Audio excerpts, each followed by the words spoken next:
I'm Marnie Morioni. I'm one of the co-chairs of the Longfellow Building Committee. I'm going to, if it's okay, we'll do another round of introductions just because we're getting new to this. And before I start though, Henry, can you get the you've got the recording started? Great.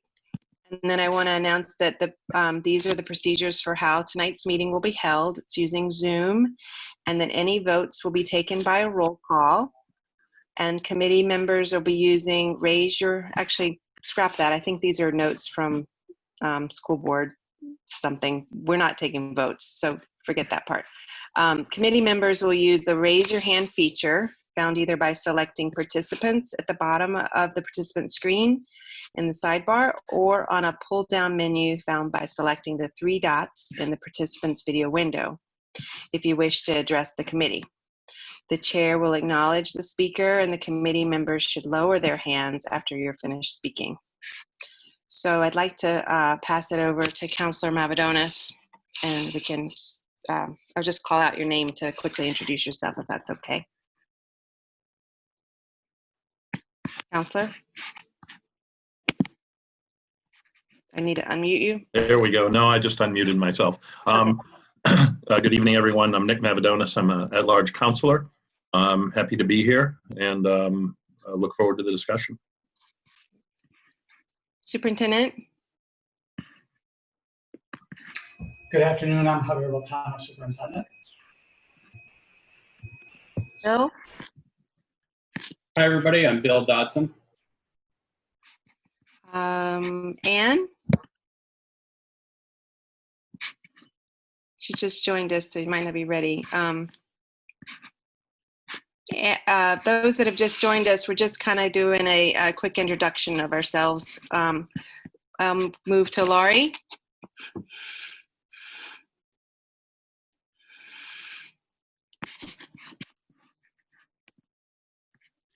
Not able. Let's see. Okay, I'm going to go up to Luke. Yes, my name is Luke Truman. I am a Longfellow parent and live in Bering Center. Welcome, Luke. Thank you. Let's see. Terry? Hi, I'm Terry Young. I'm the principal at Longfellow. Steve? Hello, I'm Steve Stolfin, Facilities Director, Portland Public Schools. Let's try again. Anne?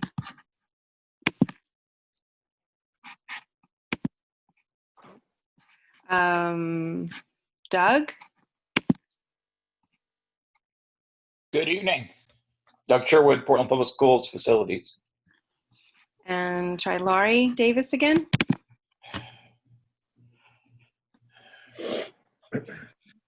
Okay, let's see. And now I'd like to turn it over to the Harriman team. Just a quick introduction. You could get started if that's okay. Very good. Thank you, Marnie. So Mark Lee with Harriman, joined also by, Emily introduce. Oops, sorry, I jumped right in. My name is Lisa Selwyn. I'm also with Harriman, and I'll let Emily introduce herself. Hello, I'm Emily Waugh, also with Harriman. Very good. And so I think I appreciate the time, everyone joining us tonight. We have a scheduled time till 6:45. I think the good news is that we kind of got through the introduction component to the meeting smoother than our last round. So this is progress.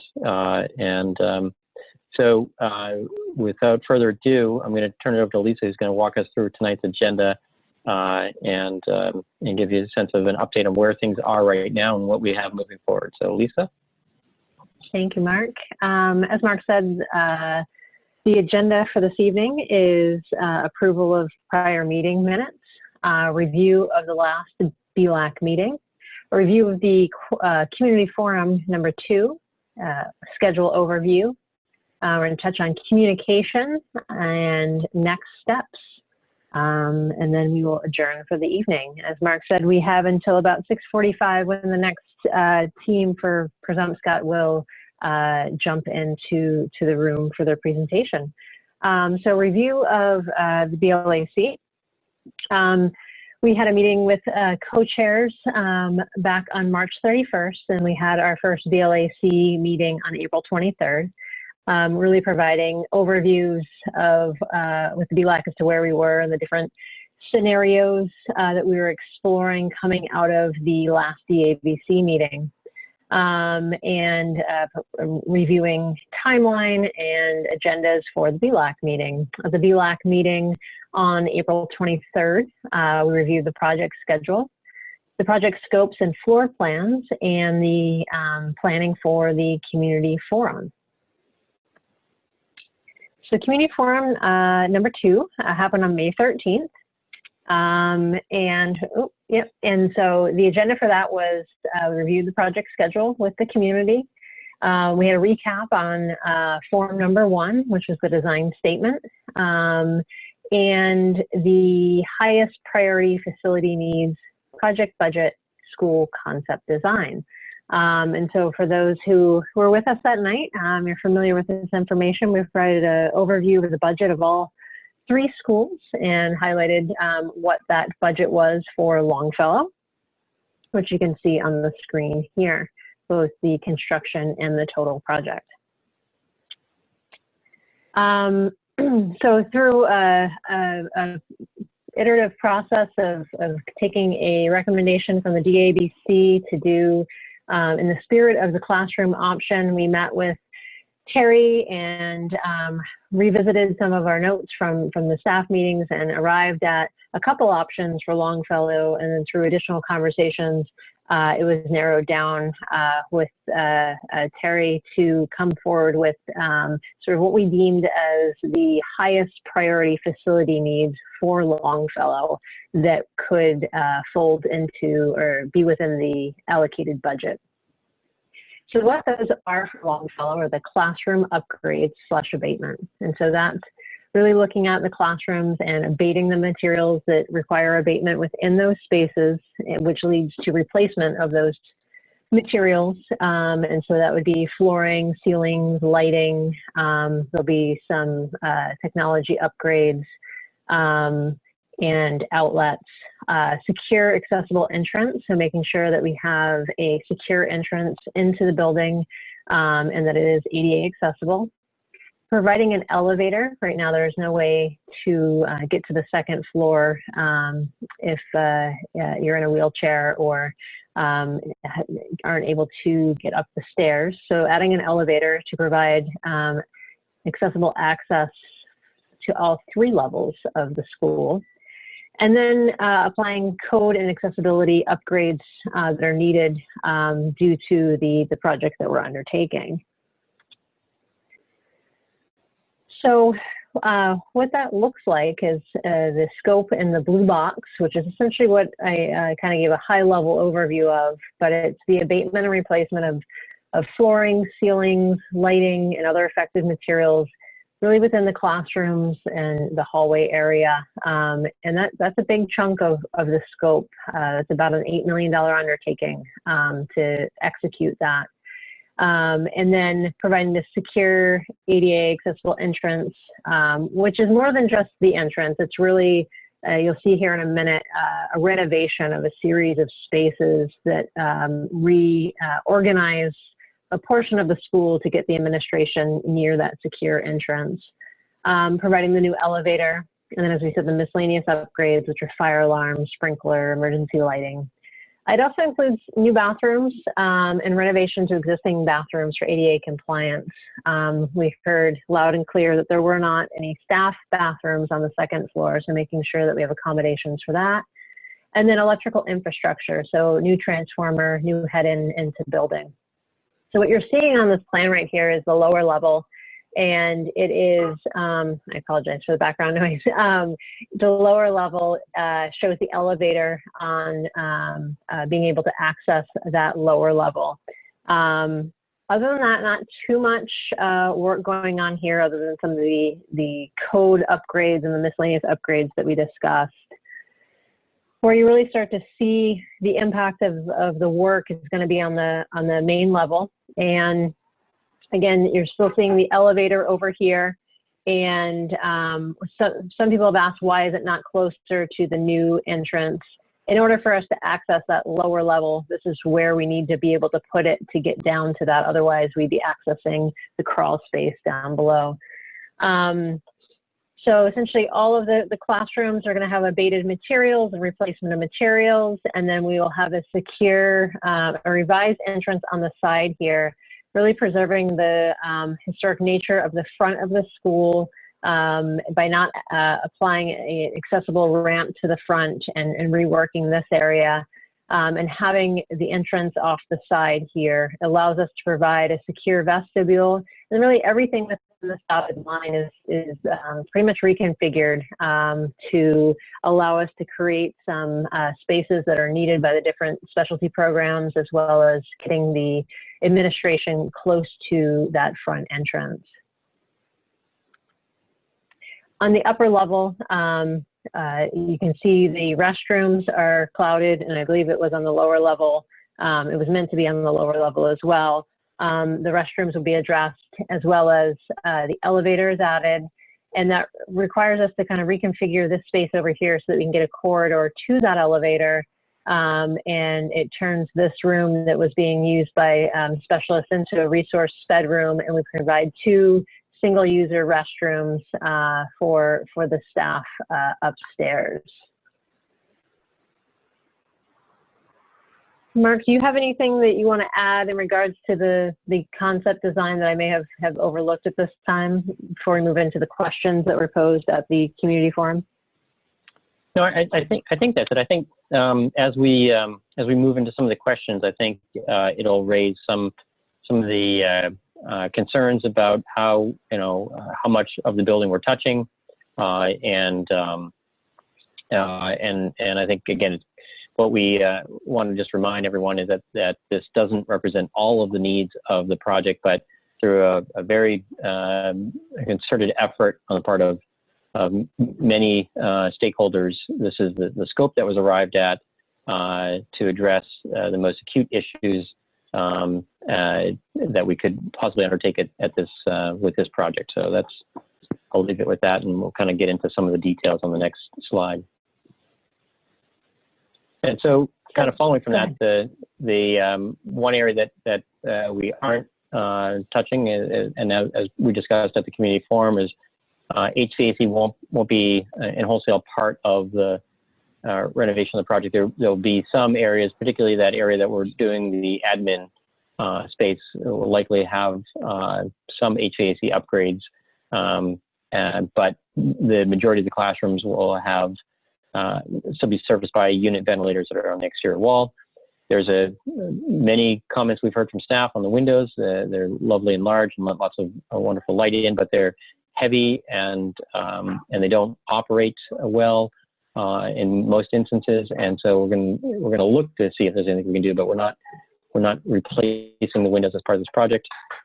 We are creating spaces for many of the specialty functions as smaller program spaces that currently have kind of overtaken closets or have been created by carving up what were formerly classrooms. So that finding homes for all those spaces is important. That we will. There's questions on the outdoor spaces. Right now the intention is not to provide a scope of work that encompasses any of the playgrounds or outdoor spaces, absent the area directly in front of the new entrance. Question about access to garden, to the garden, and making sure that that's maintained, particularly over in the K wing. As Lisa already mentioned, staff bathrooms and the need for staff bathrooms everywhere, but particularly also on the upper level, where right now staff either travel down or use the bathrooms that are up on that level. And then what are we doing with the existing front entrance? And as Lisa said, in the historic building, we try to be very careful with what we do. And so the intent is that we're not intending any architectural intervention to that front entry. Question is whether we're adding a warming kitchen. And then right now the plan is not to change the way that the kitchen is supported, or the lack of a kitchen is supported, but the food service is supported. There's also concern about the pecking order of the schools, and we shared that at the school there is no pecking order as a simple answer, that they're all moving forward at roughly the same pace, and they intend to undertake them all roughly at the same time. And then an emphasis on sharing information with the broader community, and also access to some of the documents that in prior meetings, and where can they find that information. So those are all conversations and questions that came up during the community forum.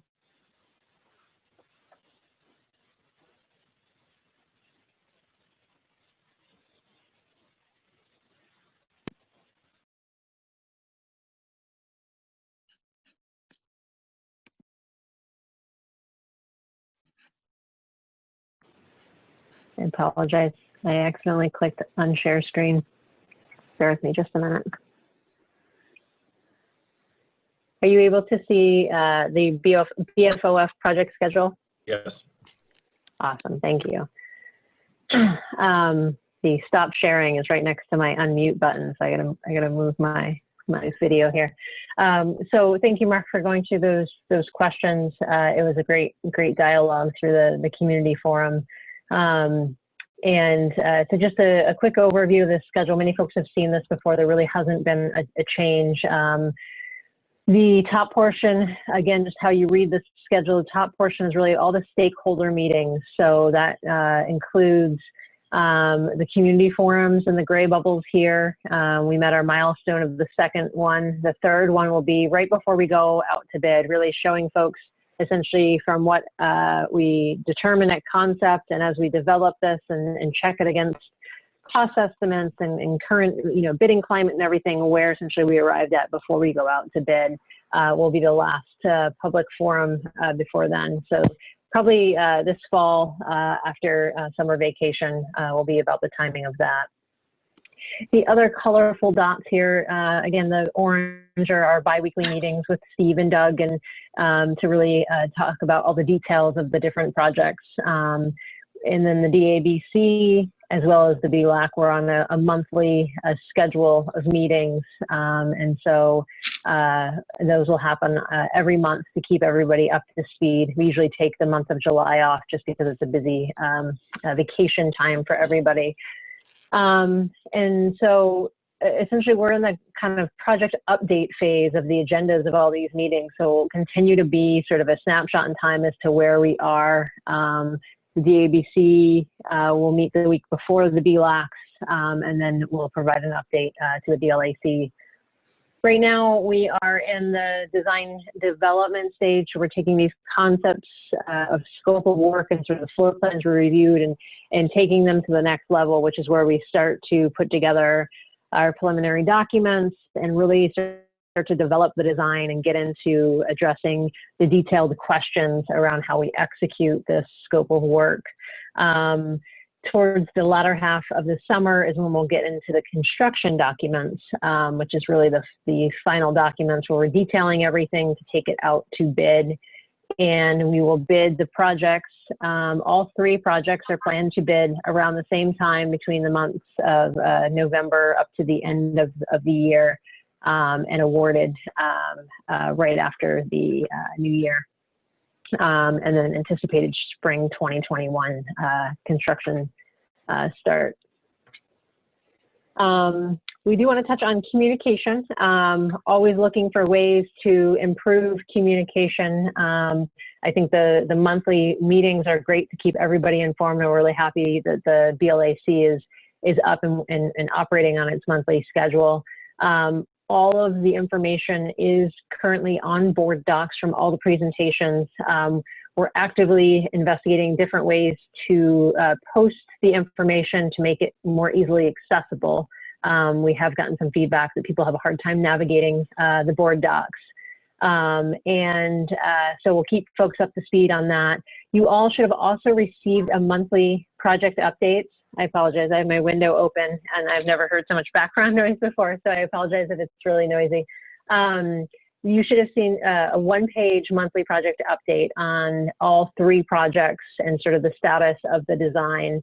We're doing that for the 3 that are in design right now, as well as the Lysis project and where it's at in construction. And our goal is that those project updates come before our BLAC meeting so that you're aware of the project progress and can come prepared with any questions you might have. So where do we go from here?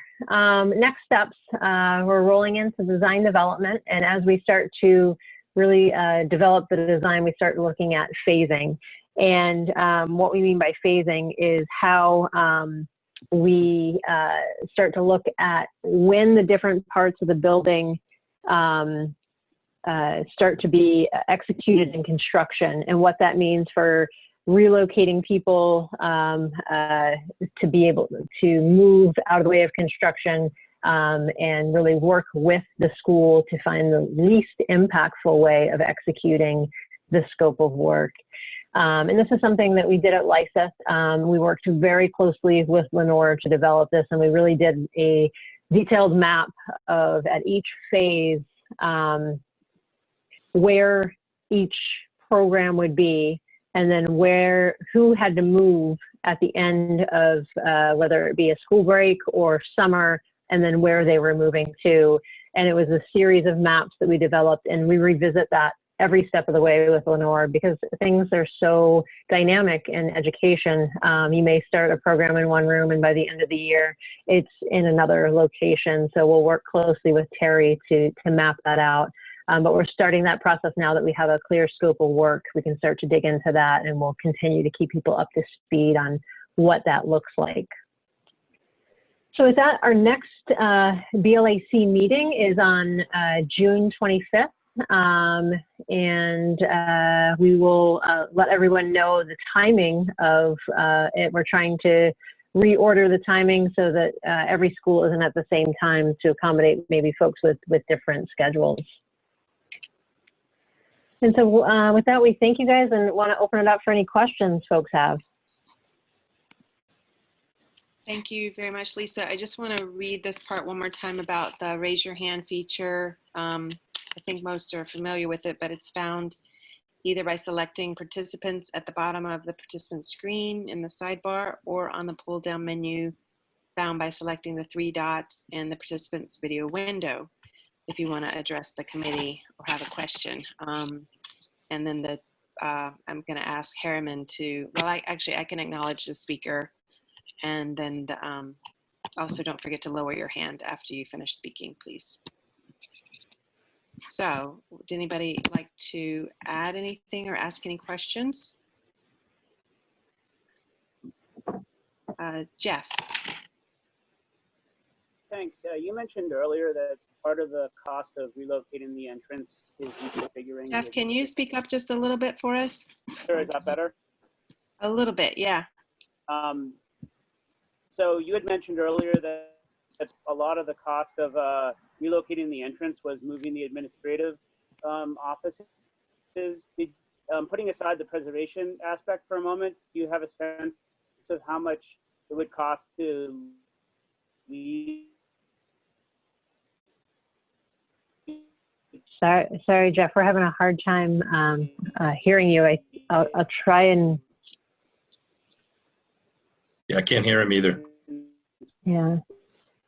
I think, Jeff, I caught the first half of your question, so I'll try and summarize the parts I could hear. I think your question was, you were asking about the secure entrance, and that most of the cost was around relocating the admin. And it's not just the relocation of the admin, it's really trying to take spaces along this, I'll call it bar right here. There's a series of classrooms that have multiple programs within the classroom and are divided by furniture. So It's a series of relocating the admin, but also reconfiguring all these spaces to provide appropriate accommodations for those programs, as well as expanding the nurse, which is drastically undersized. So the thing that doesn't work that well with the administrative office where it is right now is they don't have a way to interact with folks before they get into the building that well, other than the camera. A lot of secure entrances these days have, like this school has, a set of double doors, but essentially as soon as you get in the vestibule, there's a way to have a transaction window or a way to speak to an administrator. They usually can address the majority of the questions, or maybe it's dropping off of things for students without having to then allow somebody into the building. So it's a more sort of 21st century application of secure entrances, and moving it to the side allows us to do that a lot easier, because what would happen is we really would have to raise the entire entrance in the front there, and there'd be some pretty big ramifications to the front of the building. So I believe that may have answered your question, but again, I couldn't hear all of it. Yeah, just to add that, following up a point that Lisa made, but maybe again to sort of stress it, that the right half of the building past the entrance in the front used to look like the left half, where it was actually 2 classrooms when it was originally built. Over time, a series of rooms have been divided up inside of that with walls that aren't that soundproof or aren't even full height. And so part of this is not just having to do with the relocation of the entrance, but actually making intentional spaces, those smaller spaces that also are conditioned appropriately with heat and fresh air and technology, and that are sized for the program that they support.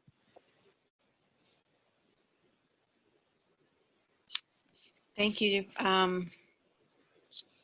Any other questions or comments?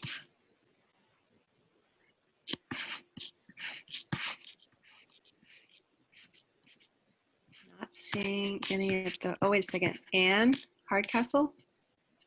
Let me know. Can you guys hear me?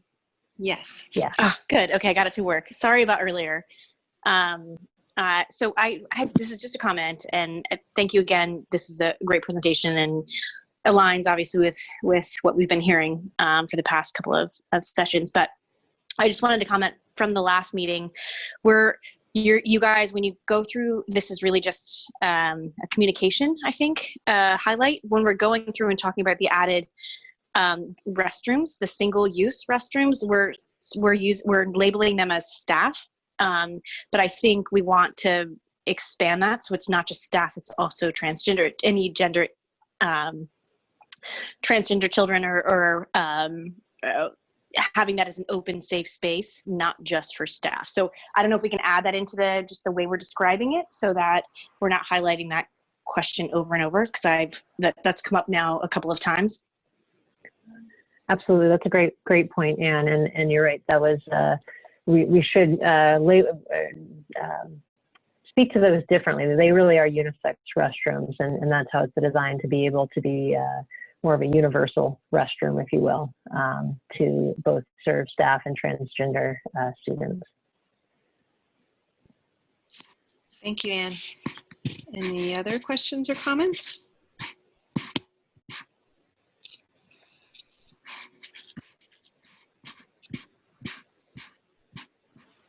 So just to also give a kind of a quick update on what we've been up to most recently, Terry and his staff have provided us with a listing of all of the staff members in the building. And so we're now making sure that as we refine the plan, that we have a place for everyone.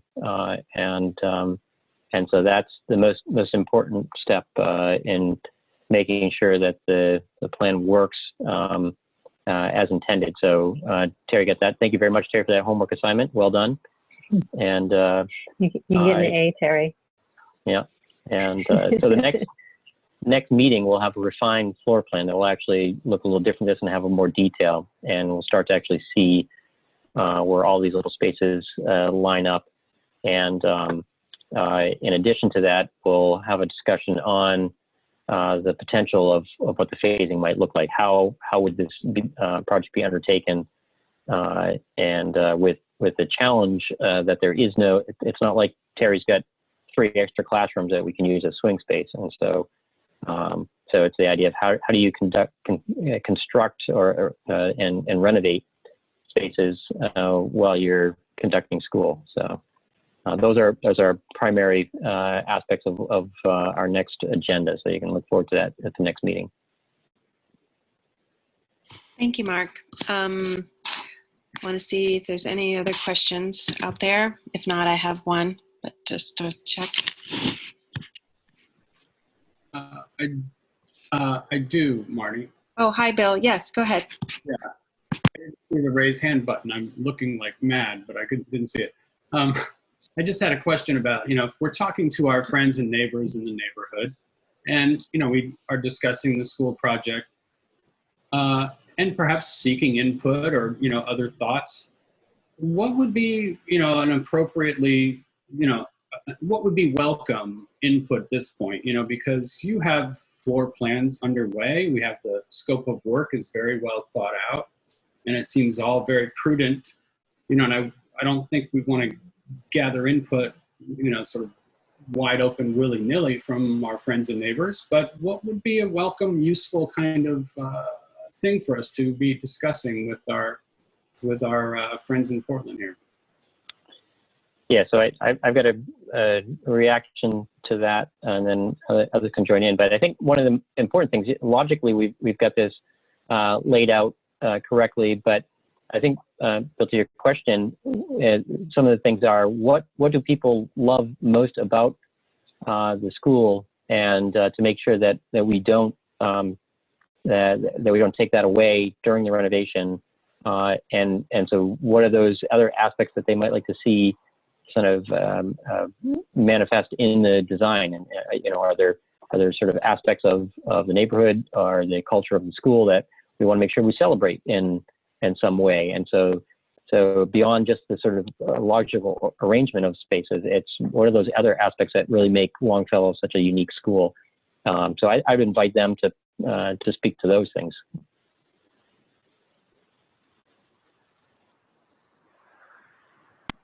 Great, thank you, Bill. Pausing again for any other questions. Okay, I'm going to ask mine. This actually might be a question from Principal Young, but when we talk about that entrance with the AD, with the compliance, I'm curious about finding out about the front entrance and as well as the playground entrance. Those will still be usable entrances, and this is actually, I'm asking, will they still be usable entrances, and will it still be similar to how it is currently, where students are brought in at different times in all 3 of those entrances? So that's a Terry question, yeah. I know the front entrance, we talked about that in the last meeting, and I don't know, I haven't really wrapped my head around it from a daily approach. As far as, we talked about the front entrance being something that people could exit, but I don't know if we talked about it as a possibility for entering, but I'm imagining we would use the 3 entrances the same way when people arrive in the morning, and then once the day starts, the front entrance will be blocked, and then people would enter in the new entrance near the parking lot. So I'm envisioning we'll kind of similar to the way it is now, where we'll have children exiting and entering in 3 spots, because that's intentional for us. And then once the day starts, it'll just shift to that side entrance, will be the main entrance. Great, thank you. Any other questions?